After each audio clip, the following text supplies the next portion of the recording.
All right, welcome everyone. We are Semblance of Sanity. I'm Caleb. I'm Jacob. And we're here for My Hero Academia, Season 4, Episode 18. All right. So, guys, disclaimer, I did see the name of the next episode in my internet just musings, and so we're finally getting the festival, Jacob. Oh. We are getting the Culture Festival. Okay. And all right. I'm so excited. Wow. Yes, which means we're probably getting at least the prep for that concert, yes. Eventually. Hopefully we get the actual concert, but that doesn't necessarily have to be this episode. They could stretch it out. They could stretch it out into a little mini arc, you know? In some ways, I hope that it does get stretched out at least a little bit, because what will probably end up happening is just whatever they do with the remaining, 5 or 6 episodes, in addition to that, they need something that can tie things over into whatever's coming up next, in the same way that season 3 did things with the Battle Royale arc tying into what would end up leading into Overhaul. So maybe some focus on some new characters, some focus on some old characters that haven't been given the spotlight. So, Jiro was kind of the one that had the main focus in the OP. Right. And then maybe a couple others in addition there. Sure. I would say also maybe a little bit going back to the focus of just what does it mean for them as a community to be, living in this world, dealing with kind of the stuff that's going on. And then growing up. Just growing up, some good classic, slice of life. Yep. But let's just jump right into it. All right, everyone, be sure to go check out the reaction portion of the video in the description below, and then come back here for the discussion.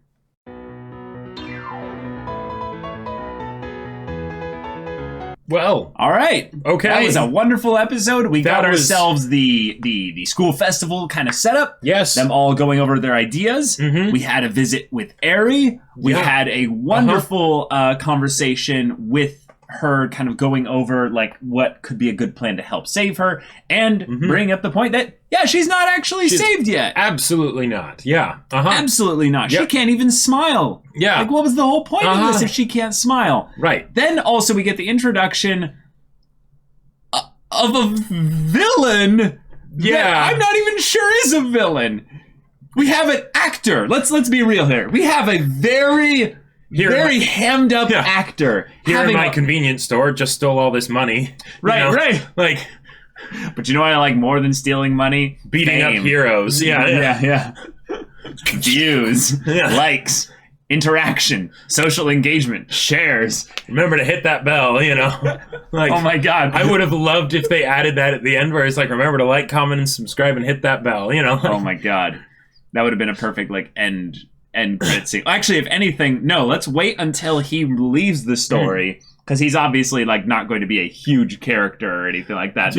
This I want him to be. You know what he reminds me of? He's going to get Nakama just so hard. Oh, definitely. Or at the very least, he's going to convince the heroes to Nakama with him. Well, so this is what he reminds me of. Yes, what's that? I'm going to take you back on a blast to the past, oh, no, Caleb. I'm terrified. Long history, yes, and this is the kind of thing that would definitely get you terrified. Bleach, okay. Oh, okay. Don Kanonji. Yeah. From Bleach, right? Right. This is basically the modern equivalent, where instead of it being some reality TV program, he's a YouTuber. Right. He's a YouTuber, and he... Whoa! Yeah.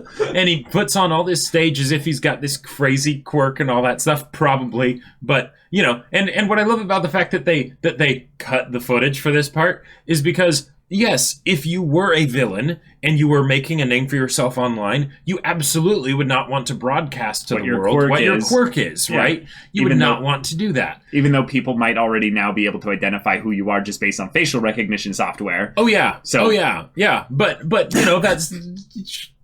Sure, but still, but the fact that it can also just be, you got some actors. This is just a set, right? They don't know. How do you know? And oh my God, you know what I love about this? Also, oh man, the heroes are actively suppressing his videos. Okay. This is the part that I'm like, oh my God, they are getting into something so perfectly silly. But could go super serious and dark. Yeah, because they're basically saying, right? They're basically saying, that Right. that, oh my god, we're not getting many views. And they did that directly after the heroes are like, he uploaded another video from him. And it's like, Yeah. well, wait. So did he have another video He's or so? on trending again. Get that asshole off of there! We're demonetizing his videos as fast as he can, but he won't stop posting. That spot belongs to Jimmy Fallon! Yeah. Oh, Speaking man. of trending, sir, have you heard about Overhaul? Oh, Yeah. I heard that he's a wonderful guy. Oh, my God. He can do no wrong. Oh, my God. We should give him another YouTube Red movie. No, but this is seriously what it is because he's I'm just a simple man trying to make my way in the universe. Right. Like, it's a living, like he's just putting up his entertainment for people and all that stuff. And, he's not hurting anybody. Yeah, like, as far as we know. Like, he might be, but he might not be. Like, it's something that you could not take him to court and say that you're doing this stuff because so far he hasn't, right? And maybe it's just based on the fact that this is an anime or something like that, or the fact that in MHA they usually don't have the results of the fights be anything graphic. But even if it was, that can be done with makeup and things like that, right? Sure. But the guys just looked to be unconscious, right? For all they know, he put them to sleep or something like that. Or he paid them $500 and they just lay down and took a nap. I mean, like what? Like all is it's the concept of a Mr. Beast video. He's gonna pay a whole bunch of things in order to make the video concept work. And then he has a sponsorship and ads running that pay back the cost of the video. Oh my god, I can't wait for him to be like, by the way, this video is brought to you by... Right. He's looking for sponsors right now. That's all he's doing. No, actually, what probably happened... He's got a Patreon. No. What probably happened is that based on the fact that there was a popular music video that Todoroki was looking at. Todoroki is someone that goes to the YapTube, essentially, here, watched the video by the Gentle Criminal guy. And the reason why he watched it was because it was a trending video. That alerted the heroes to them there, and now he's like, okay, now I can be a star. My videos used to get like 1,000 views and 2,000 views, and now I got my first video that hit 1 million views. That's why it was in a recommended thing as the next video for a completely unrelated thing. Because it's just been getting a lot of traffic, right? Then the heroes come in, and they're like, the minute he uploads, censor that video but you know what so it I doesn't love? spread everywhere. You know what I love about this, too? What? Is that this is also like, this is such an okay boomer kind of response too, where you've got all the older people that are like, okay, how do we handle the YouTube thing? That's like, this person's, we must stop this, right? And they're actually suppressing another boomer, which is kind of hilarious. Sure, yeah. But the idea that would be funny if he's actually like really young and he's just wearing the getup to look older, so it seems more accomplished. But the idea that if they actually wanted to deal with this guy, they should just get like Jiro and be like, hey, what should we do in this situation? And she'd probably be able to tell them like, oh yeah, don't worry about this guy, certainly don't try and like take down his videos, because then that could, get some, whatever, like PR, like people being like, oh, this guy, Why is Jiro a social media expert? I don't know, just someone of one of the kids these days kind of a thing. Jiro probably wouldn't be, but you get someone that is basically of the not the pro heroes generation, right? And then just get them to ask them what they would do in that situation, because they'd probably be able to come up with something much better. Sure, a younger person, for sure. Because like in the main scheme of things, his videos probably don't have any real threat to society. Nope. But here is something that's probably happening here. Is it's a legitimate, I would say, negative influence on society, in the same way that Logan Paul doing a video going to a suicide forest and basically being extremely disrespectful. It was so bad that a lot of YouTubers were not being allowed into Japan for a certain time period after that event happened. So what they are probably doing is thinking, well, we're going to suppress the glitzy entertainment value of crime. Sure, so that it doesn't make heroes look bad. It doesn't make heroes look bad, and it doesn't make, I would say, criminals look good.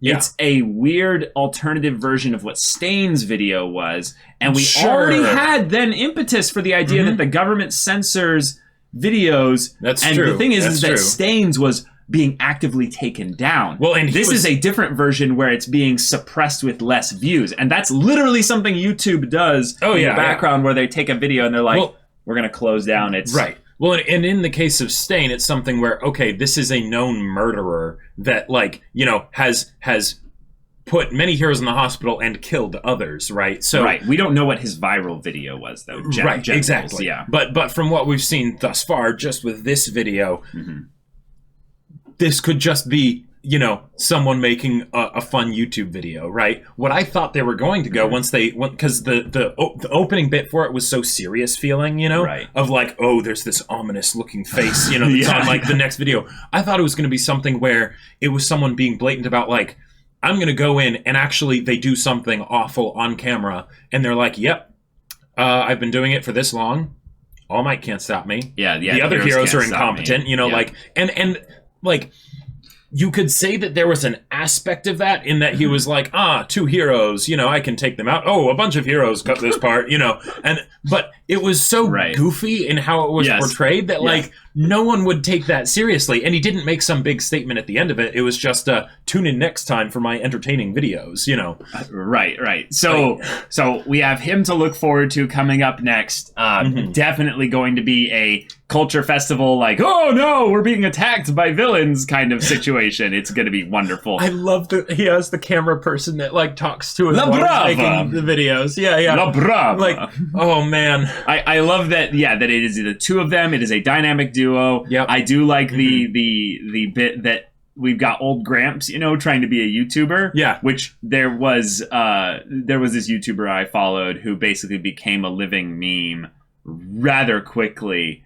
And he basically would do these little shorts, Jacob, where he would basically record him saying like little voice acted bits there, or kind of announcer bits for people. Oh, okay. And he just fantastic kind of situation. But it was so funny to see him trying to make, yo, kids, I am cool and I make cool jokes for the internet that y'all will love, you know? And it was, oh my God, it was amazing. But just the community surrounding him was also wonderful as well. But okay, we have Eri getting brought back as this is the theme of the show. We save people. What does it mean to be a hero? Yeah, and this is something that her warped lifestyle she lived under with Overhaul is such that it is still affecting her to this day. She is literally physically unable or does not know how to smile.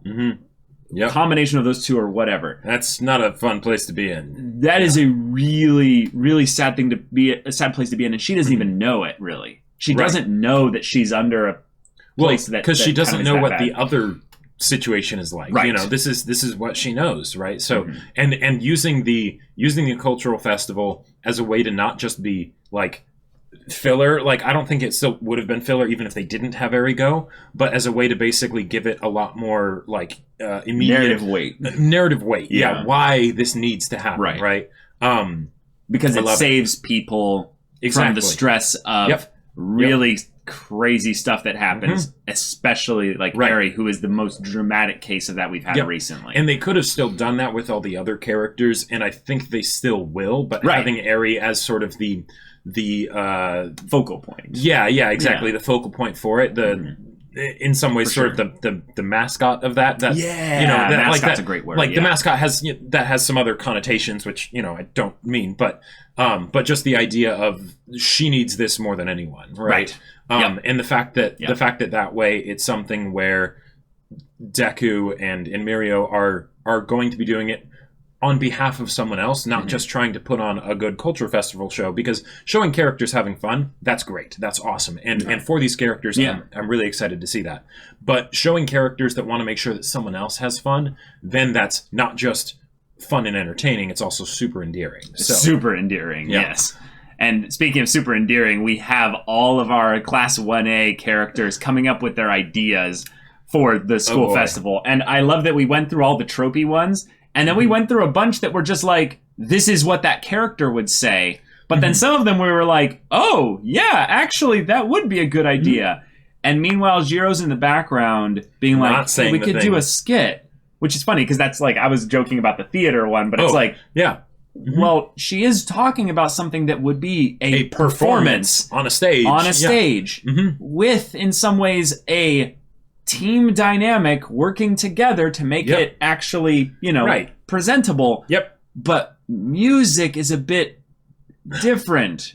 Is it because it's related in some ways, like, back to, like her origins as a character is, like, in the same way that, she has this quirk, like her parents' quirks, being something rather similar. Like her dad, he looked kind of like the guy who's like, yeah, I'm a rocker dude, like, something or other. I don't know. I feel like there's definitely the quirk angle for it, but it's also something where it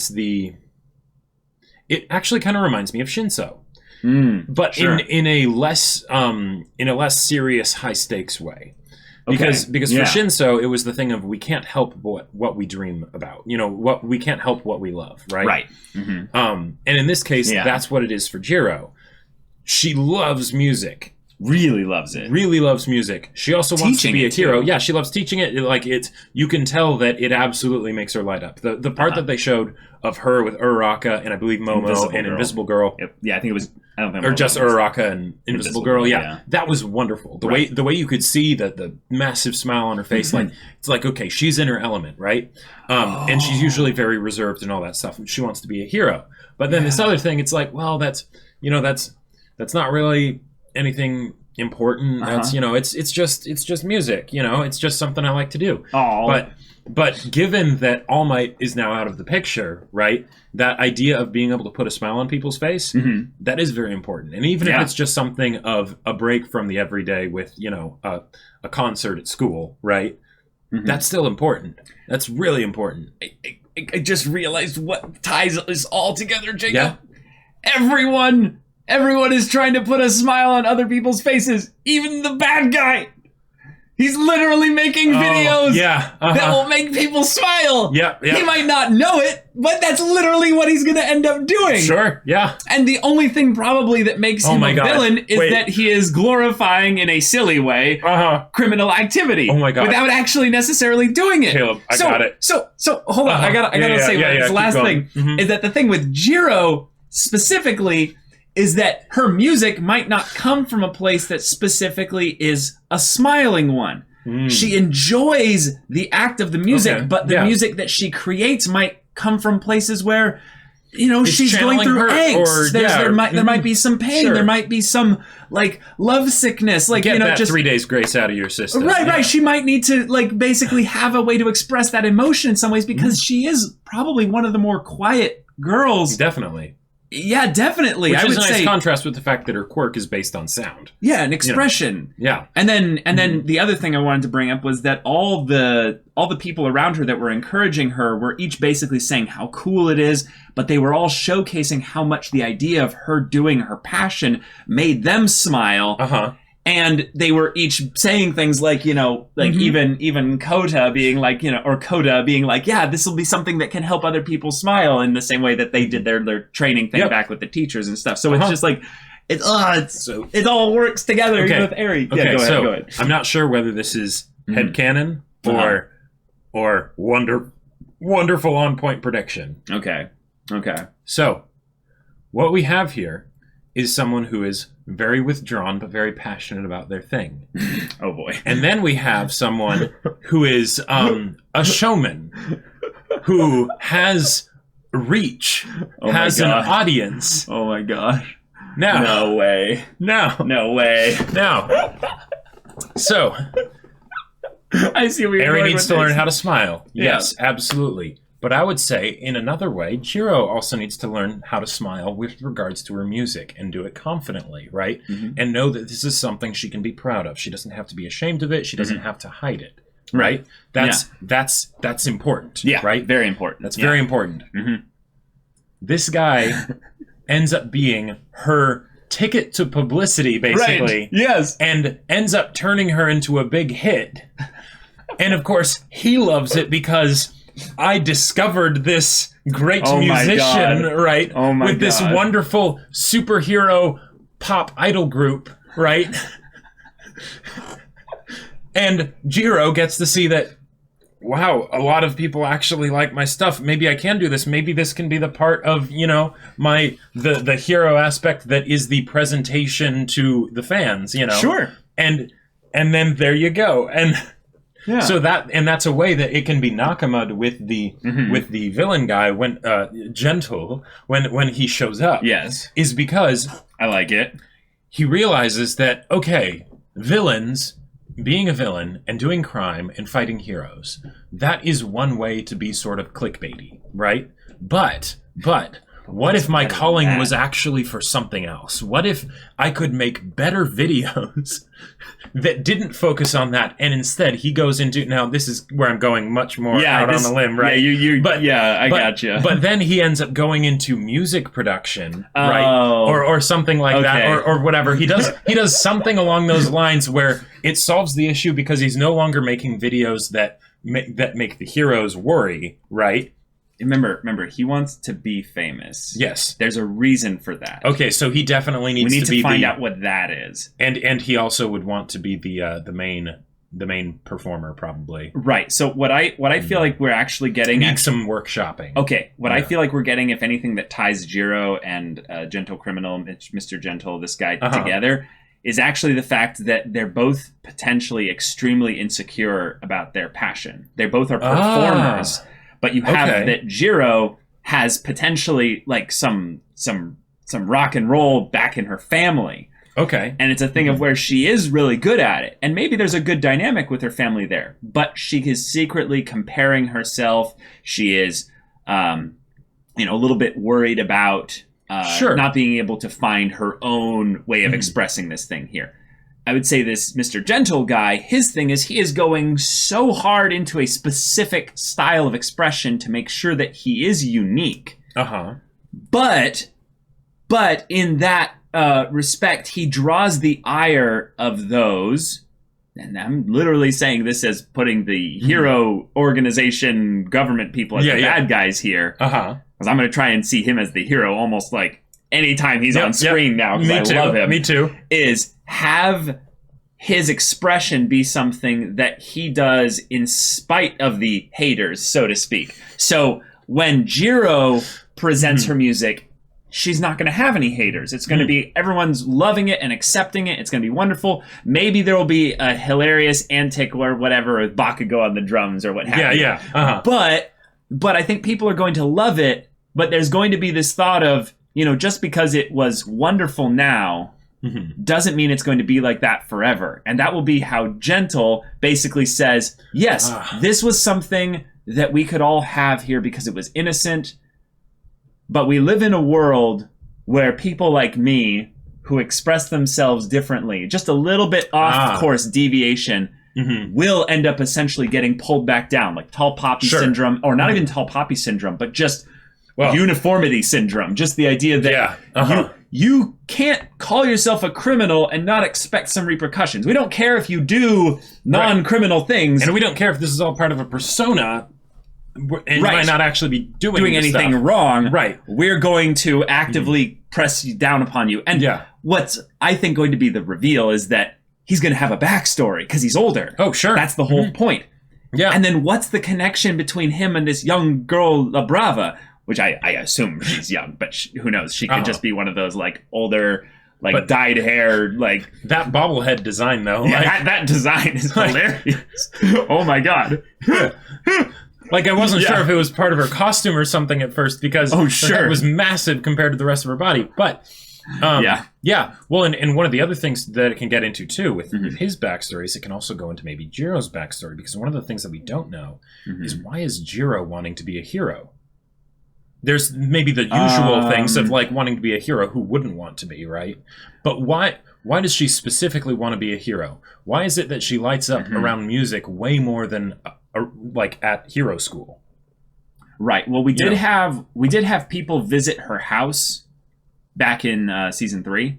So it's just going to be a question of what from there will they build upon for future stuff. Last headcanon. Was it season 2 or 3? I think it was season 3. Yeah, it was season 3. I can't remember. Because it was the whole All Might kind of stuff. But last headcanon from stuff of this episode. Yeah. Jiro actually realizes that she doesn't want to be a hero. She would rather be a musician once she gets the courage to actually go and try and do that. And then Shinso now has a spot in the hero course. Okay. I want to see Shinso but just as much as the rest the rest of everyone, though. But I think it is far more interesting that she finds a way to become a hero musician rather than a musician and have them as mutually exclusive. That's maybe another thing. The idea of blending the hero role with things that are non-traditional. I think Mr. Gentle Guy is another example of that. Sure, the villain in non-traditional, Right. He is the blending the villain with the hero. So I'm going to go really big brain here. I'm going to tell you that what comes up after this, because they've been building up thematically how wrong certain things are in the hero organization, we are going to get heroes that are villains. That is my big brain thing coming out of this here. I feel like Endeavor is another example of that. He's going to be the one that will kind of rise above the thought that he is kind of a villain hero. Like he is too brutal or too rough, too socially not acceptable. Well, and one other thing is that given in the previous arc, they seem to be very much setting things up for an X-Men, get rid of the people with quirks and whatnot and things like that. As a possibility, not that they necessarily were going to, but as something that they were seeding a flavor of that. A flavor that could happen in the future. And then in this one, we're getting into censorship and whatnot. Oh boy. Oh boy. Oh my God. Whenever this stewing pot of all these things that are being put in together is going to be used, whether it's in the arc after burner, this one, or in a later arc, right? Right. Oh boy, it's going to be a doozy. It's going to go down. Yeah. It's going to go down. So y'all, thank you so much for watching this episode's reaction and discussion. If you want to see the next episode's reaction and discussion, you can't because we're watching these week to week with the release schedule, but you can see full-length timer reactions in the link in the description below to our Patreon. Any level of support gets you access to our Discord, where you can chat with us and the community there about this show, about anime in general. There's a whole community there for the manga as well. If you're a manga person, you can get involved with that. And you can also talk with Jacob about the sci-fi novel that he wrote. Battle Lines. I mean, you know about it. It's awesome, and it's on Amazon. Link in the description, both ebook and hardback. Go check it out. Yeah, so if any of that interests you, we'll see you there. But until then, we're Semblance of Sanity. I'm Caleb. I'm Jacob. And we'll see you all next time.